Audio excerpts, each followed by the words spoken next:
Hey, it's Paulette. Um, Back at ya. Feeling tired. Not as tired as yesterday. I did sleep a little better, but I'm still tired. This is a little rough on me at my age, but I'm doing good. So today is June 11th, 2026. It's a 9-day. It means finality. I find that to be interesting, but and it also means the fruits of God's Holy Spirit. So I'm at the park again, as you can tell. So people are driving by, making noise, but we'll do the best because I like doing it here at the park instead. Maybe you can hear the birds. I don't know. But it's my 37th video. And so I wanted to read Psalm 37 for you. And Psalm 37 is a psalm of David and focus on trusting God and not worrying about the success of the wicked. So basically, don't worry about anybody else around you. Just focus on yourself. And yeah, David obviously needed help with that. A lot of people need help with that because they focus on other people versus just them and their lives. So Psalm 37. Fret not thyself because of evildoers, neither be thou envious against the workers of iniquity, for they shall soon be cut down like the grass, and wither as the green herb. Trust in the Lord and do good, so shalt thou dwell in the land, and verily thou shalt be fed. Delight thyself in the Lord, and he shall give thee the desires of thine heart. Commit thy way unto the Lord. Trust also in him, and he shall bring it to pass. So trust in the Lord. Yeah.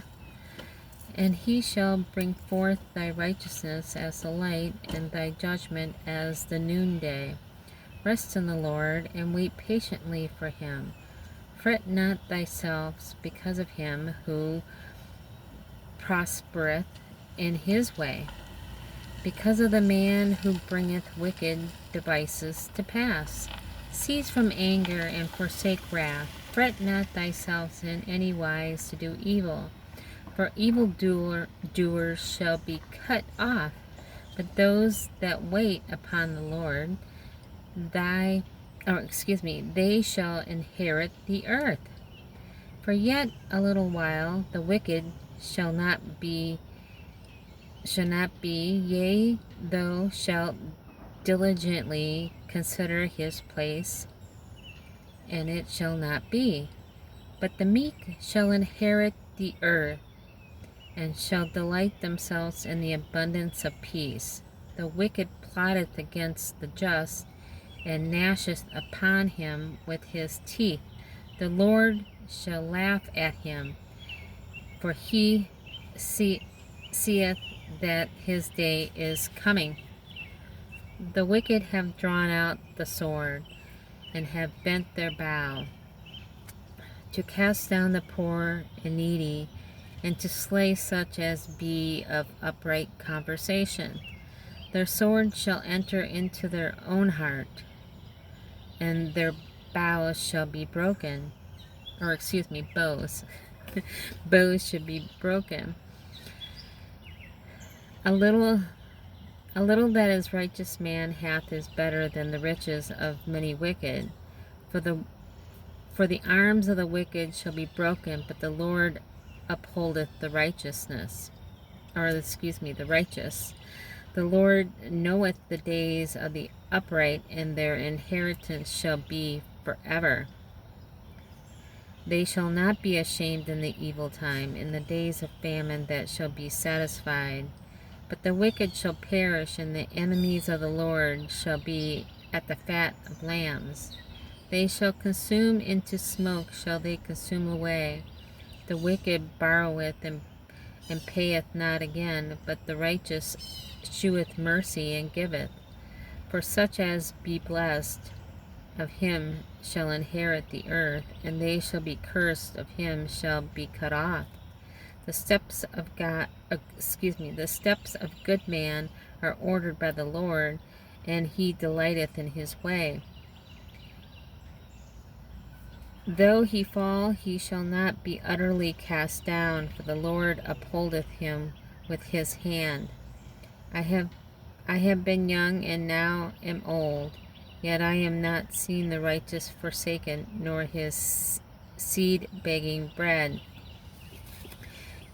He is ever merciful and lendeth, and his seed is blessed. Depart from evil and do good, and dwell forevermore. For the Lord loveth judgment, the forsaketh not his saints. They are preserved forever, but the seed of the wicked shall be cut off. The righteous shall inherit the land, and dwell therein forever. The mouth of righteous speaketh wisdom, and his tongue talketh judgment.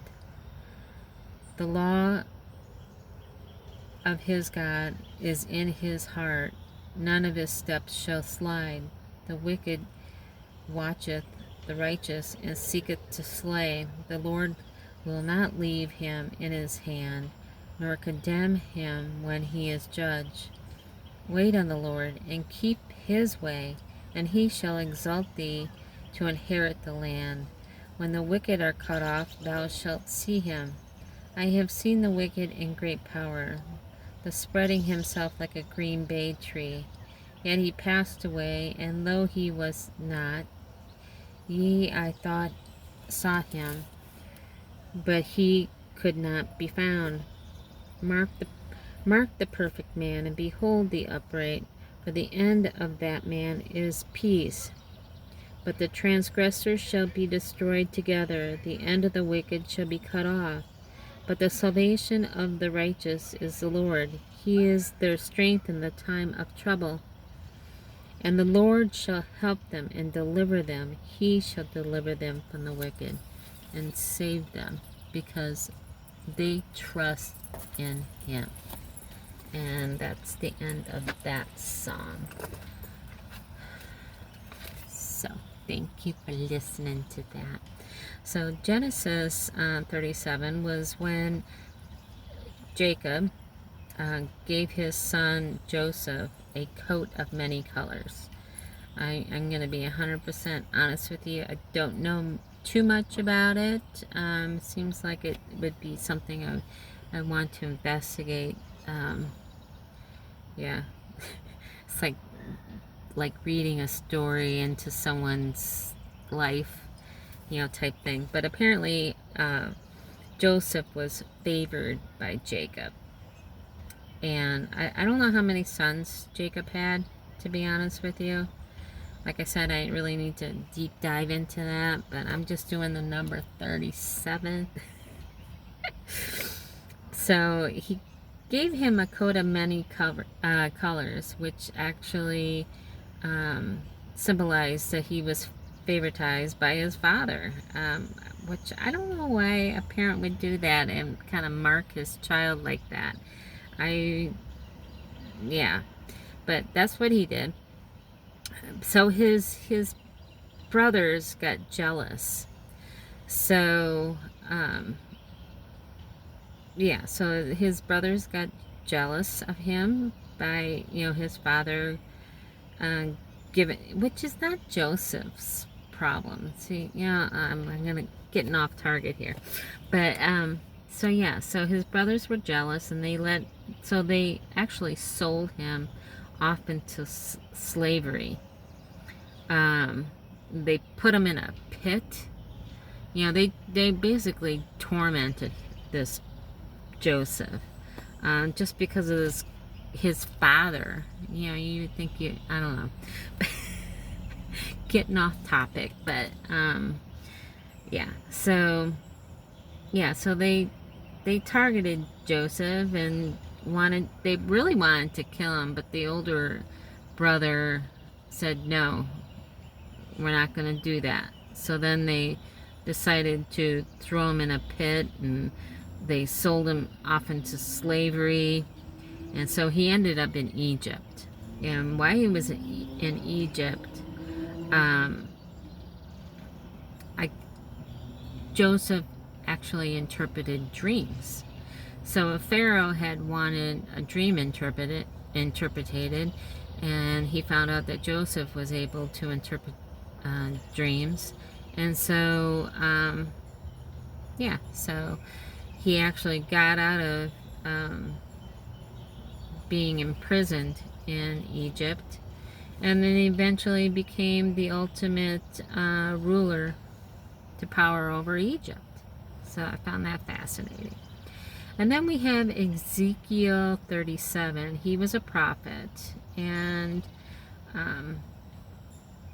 you know, back in the Old Testament, that's when God would actually speak to the people, because you know Jesus wasn't on the land. He wasn't on earth, so God didn't need to, because God was